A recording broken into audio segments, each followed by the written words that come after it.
Thank you, everyone. This is good. Thank you. This is really perfect because you all can see up here, but we can't see out there because the sun's so bright. So no nerves. We're all good.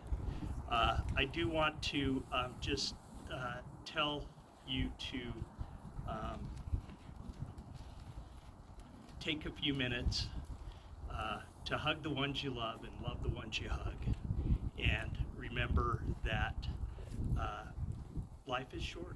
So I wanted to say that we are so sad. We mourn with you. We mourn with the family. We love you. We support you. And I hope that that the Pauls know that. It's really what friends are all about. And they say that it's the best last thing that we can do for our friends is to honor them and to bury them and to remember them. So I would just remind us to do that. We all go through it. It's just never easy, but when you have a support like this, it makes it a lot better. I was up early this morning. My house, the front windows look straight at the La Platas, and the sun was just coming up on Parents Peak, Twin Buttes, and the Dry Fork. I don't even know what the peak is. I've been here my whole life. I don't know what the peak is right above the above your home there, but it was beautiful. It was just sunny, bright.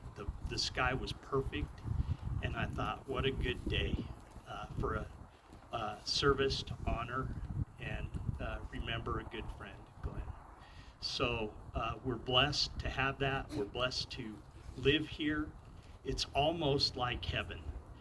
If you remember the song, it reminds me of the mountains here. I was fortunate enough to grow up just over in Junction Creek, and I feel blessed every day to be here and to remember that. It just brings you a closeness with spirituality and things that are important. So take a look at those peaks when the sun rises on them, and you'll be blessed because of it. I'm sure, and I know, and I have a perfect brightness of hope that Glenn is doing great things in the next stage of life and is in a place probably just about like this. I do a little bit of developing as well.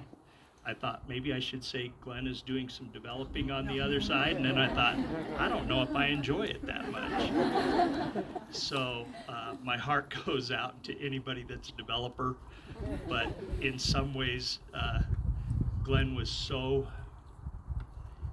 humble about it.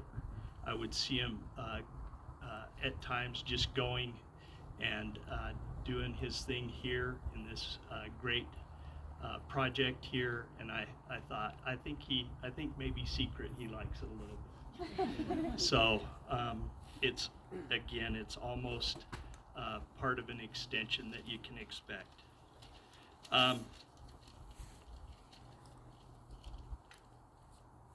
In life, I think Glenn was spiritual. Talking to Diane, he had a great spirit, feeling for things spiritually, and a believer. He loved this country. He was a patriot. He loved the United States of America, and he loved being involved and loved the things that this country did, the good things that this country does. And he probably loved one thing more, and that's his family. He loved his family. Now, if you talk to Glenn, a lot of times right behind family there was also snowmobiling and motorcycle riding.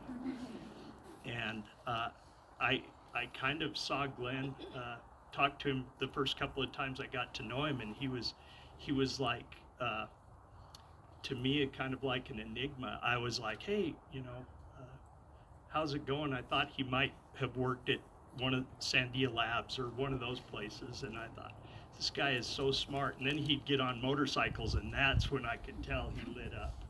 He was like, yeah, I like to go out on the motorcycle.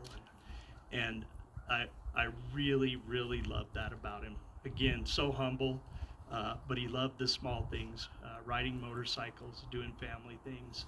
And that, to me, says a lot about a person. When they know the priorities that they need to have and where their priorities rest. I wanted to switch just a little bit, so if you'll give me a little bit of leeway, I think and I know that the Pauls will be remembered here historically for their great project.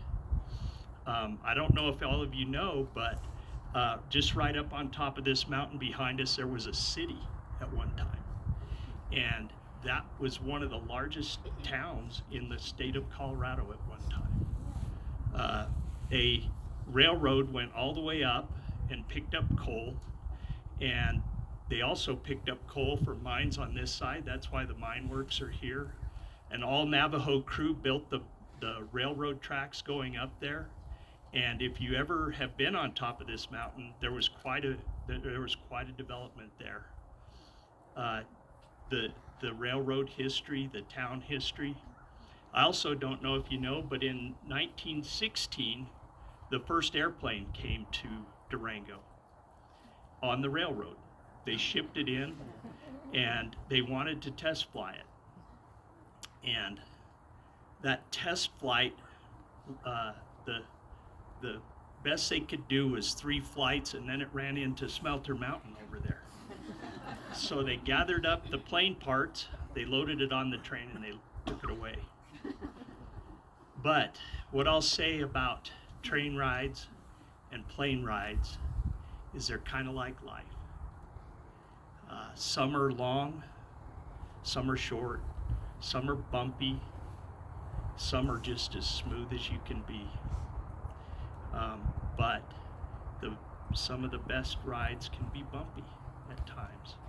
And I hope that when you think about life, you look up in the sky and you see a plane going somewhere, remember they left their loved ones somewhere and they're passing by in this short life, and then they're meeting family members somewhere. And I'm a true believer in that there are good things to come in the next life, things that are more restful than here. And I believe that with all my heart.